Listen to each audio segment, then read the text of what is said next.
Hi everybody, Dacob here. Welcome back to the Fashion Bunker. Today I'm going to do an unboxing. We got a little Chanel moment. 2023, we are unboxing Chanel. Yes, has anything changed in all these years? No, it's always, we never learn from our mistakes, do we? Or do we? Is there leather in here? I said I'm not going to be buying any more Chanel leather. Well, let's see. There might be leather in here, but is it that type of leather? Oh, there's a lot to touch base on. First, subscribe to my channel if you haven't already. Push the join button next to the subscription button. Become a member today and get access to extra perks. You can also join me on Patreon, superdacob, all spelled together there as well for extra perks. Thank you to my members and patrons who already pledged. Don't forget to push the notifications bell as well. And thumb up this video while you're at it. Okay, let's get to the unboxing of leather. Oh, one more thing. You're going to see in several of my videos coming up soon my homage to Vivienne Westwood. I am wearing Vivienne Westwood today.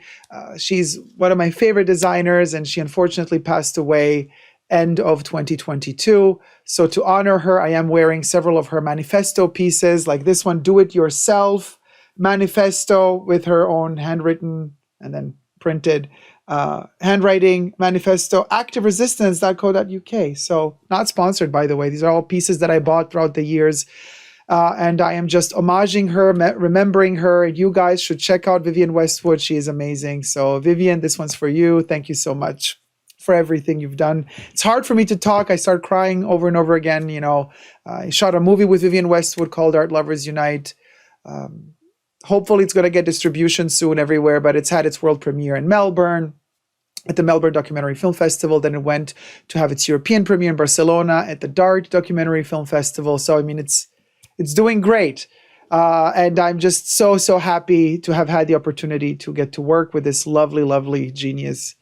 Anyway, let's get to Chanel. Coincidentally, Vivienne Westwood was my living Coco Chanel. You know, the love that I have for her is the love that I have for Coco as well. Okay, so hold on. We got here the tissue paper. Pardon me. I'm still recovering from a cold. Not Corona, by the way, but okay. Now, the leather is not the leather you think it is. It is leather, and yes, it is Chanel leather, but it's a different kind of leather. And actually, there's two of them. I know I'm crazy, but it is leather, and it's called Russian leather. In fact, check it out. It's Cuir de Russie in Eau de Parfum concentration. I got the 200 ml and the 75 ml. Because, well, they're going to, you know, exponentially grow in price. So I stocked up this one for home, this one for travel. In fact, the big one is batch code 7701, and the little one is batch code 7401. So the little one is a little bit older than the big one. Now, the big one, I'm going to leave it sealed and closed because I don't need it right now. I still have my eau de toilette. And this one is just, you know, for the archives. I'm going to open it up once it's its turn to get opened up. But I know that by the time I get to this one, the new ones are going to cost way too much. And so that's why I stocked up. But I'm going to open this one with you guys, and we're going to have our first impressions of the Eau de Parfum of Cuir de Russie. This is a mid-20s release, believe it or not. I have reviewed this on my channel several times, so go check out my review of it. But I have not reviewed yet the Eau de Parfum. So this is going to be a first impressions of it. I do have here the extrait of Cuir de Russie and the Eau de Toilette. I do have several samples of the Eau de Parfum. It's not like I never smelled it before. Of course I have throughout the years. I've smelled it several times. But now I've kind of warmed up to it, you know? And I don't know, I'm very nostalgic of Chanel's original 4 exclusive fragrances from the 20s, one being Cuir de Russie, one being Bois des Îles, one being Gardenia, and one being number 22. So it does come on this little pedestal like this, and then you take it out, and you spray it on. So let's see how this little baby is gonna work.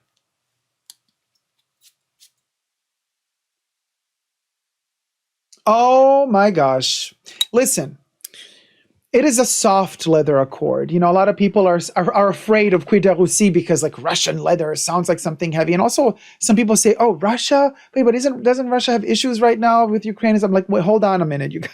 This perfume was named this way in the 20s. It's not like Chanel is trying to today play some weird games. This is the name of the perfume. It's had this name since the 20s. So let's not go into that political realm at all with this one. But I just wish it were a little bit more hefty. And now a lot of people think, oh, it's leather, so it's going to be really, you know, a heavy accord. And in reality, it's not. It's a very soft, delicate rose with a bit of smoke and leather accord, right? Now, the 20s version of Cuir de Russie was a little bit more intense. It has mellowed down throughout the years. And in fact, the last iteration of Cuir de Russie that I have in eau de toilette form is the most light of all versions of Cuir de Russie that you could possibly imagine.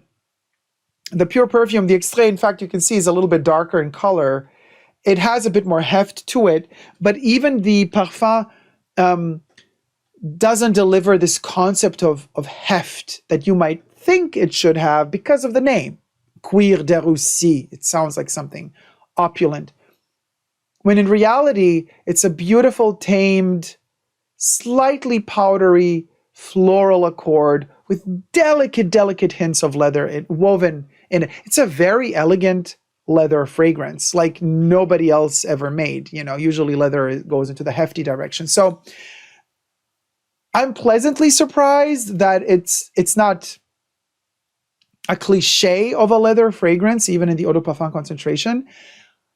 I still think it could have been a little bit more hefty in the way it smells. But once you get used to its, once you know that it's going to be more delicate, then you enjoy it. Then you love it a lot. It just takes time to, I don't know, just to remember, just to kind of rewire your brain and to think, for a perfume person like me, you know, who loves all sorts of fragrances, it always takes that time to switch back into remembering that this leather, it's a Chanel leather, okay? It's not, that means that it's going to be elegant, slightly detached, slightly cool, a little bit cold. The aldehydes are there, like in every Chanel fragrance. Top notes, always aldehydic. So it's not going to allow you to just heat up out of no reason. It's mental in a way. By mental, I don't mean cuckoo. By mental, I mean it's very calculated. It's very in the head. It knows what it's doing. It's never out of balance. It never loses its composure and posture. It always remains within itself. It knows what it's doing. You know, sometimes leather accords can go a little bit sexual in a way, and kind of losing control of themselves, desire. Not this one. This one is like, no, I'm cool, calm, and collected, even though I know I'm hot as HE double hockey sticks, as Rose Nyland would say in The Golden Girls.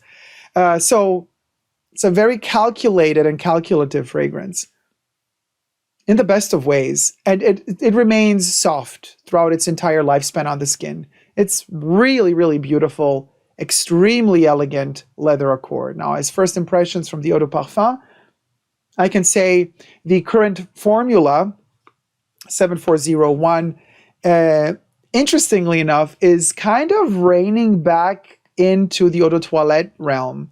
So I'm almost thinking, Chanel, you're kind of tricking us a little bit here, because you reformulated everything. You reconcentrated everything in 2016 from EDT to EDP because you wanted to make more money, because Louis Vuitton just released in 2016 their perfume range, and they were all EDPs, and Dior's Collection Privee also all EDPs. So Chanel wanted to kind of like be like, hey, why do we still have EDTs for cheaper when all of the other ones that are our competition have EDPs?